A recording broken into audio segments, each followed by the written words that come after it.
Beta Ray Bill number 3 from Daniel Warren Johnson. This is my pick of the week. That's Jim's pick of the week.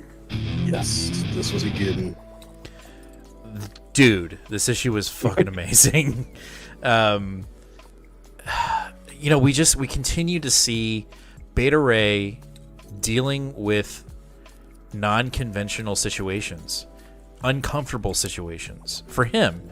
Now, me, if I was in his shoes, I'd be like, that was fucking dope, right? But like, he can't deal with shit right now, and it's really it's kind of sad to say, but his identity really is in Stormbreaker. Like, he, at least in his mind, he personally is nothing without that weapon.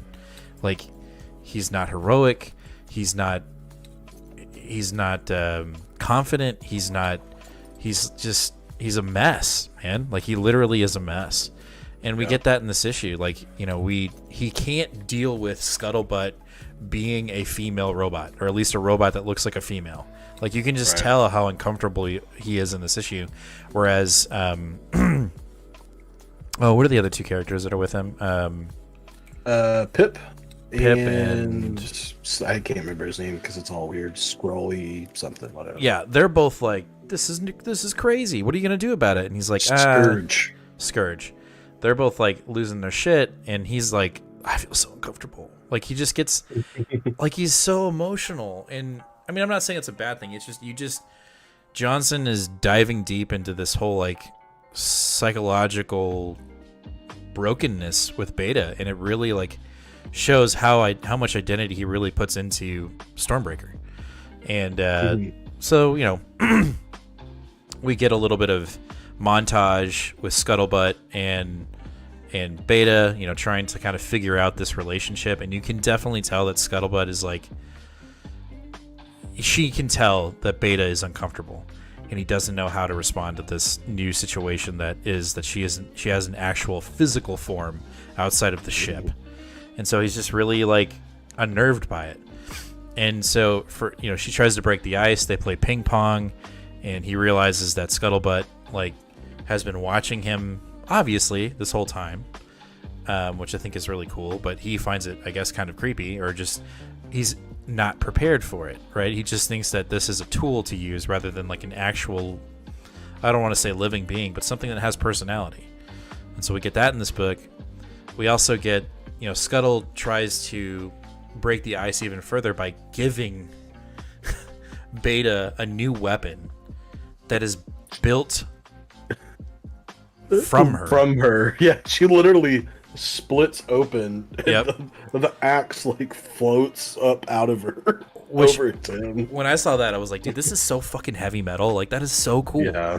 And he's even like, what the fuck? But he's like creeped out. So when he gets the axe literally has thruster engines on it, so that it can go, like, he can swing it even faster. And she's like, I built this for you. And she also like shows him like this entire part of the ship that has like records of their dialogues, and like just because she values the relationship with Scuttle, and he's kind of like, fuck, I never thought of it that way. I've never really seen you as an actual being, more of just as a tool. And Patrick says, I'm really digging the Beta Ray build. Yeah, dude, this issue's so cool. Like, this, it's amazing. Anyway, so in the middle of them getting this axe, they get attacked by some demons, Surtur servants, and so they go off and do attack, and Beta is in full force with this new axe. It is amazing. The scenes of him wielding the axe, like, you're kind of like, well, why are you, like, I think you got it. I know you need the magical properties so you can look like a human again, or some kind of humanoid form, but you kind of, as far as like weapons go, you're good. You're good, dude. Like, we see him wielding this thing, and like there's blue flames coming off of it, and he's cutting. Literally, the panel I was just about to show. Yeah, it's cutting people in half, just like. And Scourge is like going, a boomerang. Yeah, Scourge is going nuts with his M16s. Yeah, he literally turns it on and throws it. It's like shoo, just flying through everything. And so, they defend the ship, and then what they have to do is they have to submerge into lava. And so Scuttlebutt's like, I can do it, but it's going to take all of me in order to like submerge into the lava and go into the depths of this realm. Like, they have to get to the center to get to the sword. And so as they're doing this, Scuttlebutt is basically sacrificing herself, essentially. Like, she's really hurting to get them all the way through this, like, lava lake.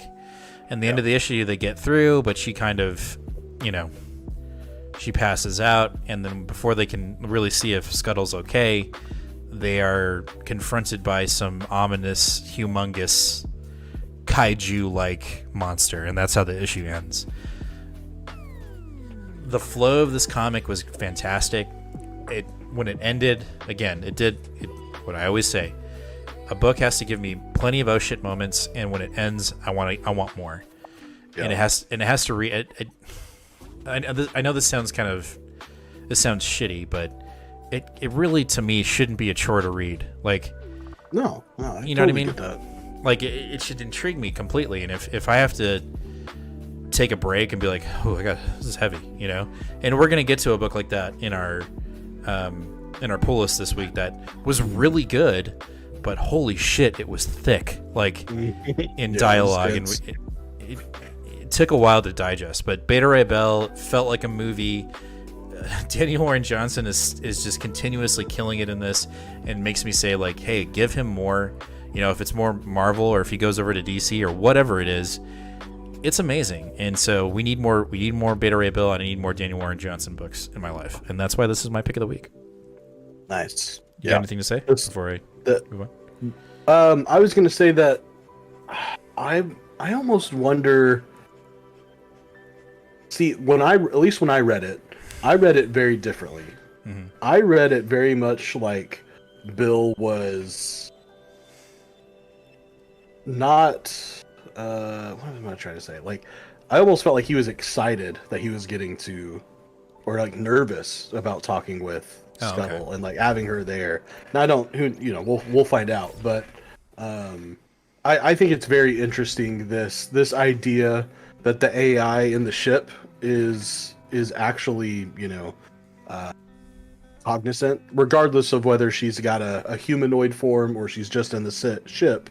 Mm-hmm. It's very much like that the AI that's been the same AI the whole time is omniscient, not omniscient, but actual thinking and it has feelings. So yeah, I think that was my favorite part of this issue, is like continuing that, showing how deep their relationship goes, like how much effort she's put into it. Yeah, I liked that a lot.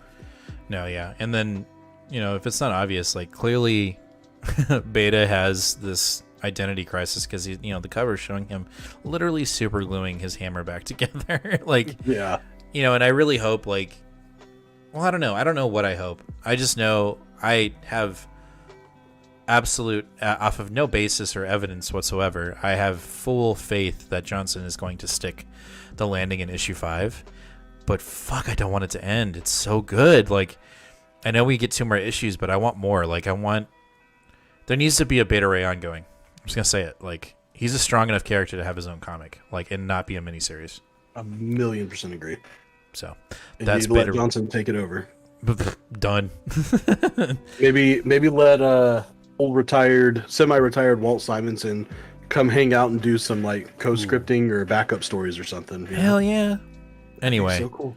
That's Beta Ray Bill number 3. Cannot wait for issue 4. And like I said, that's Jim's pick of the week. Pick of the week. Oh yeah.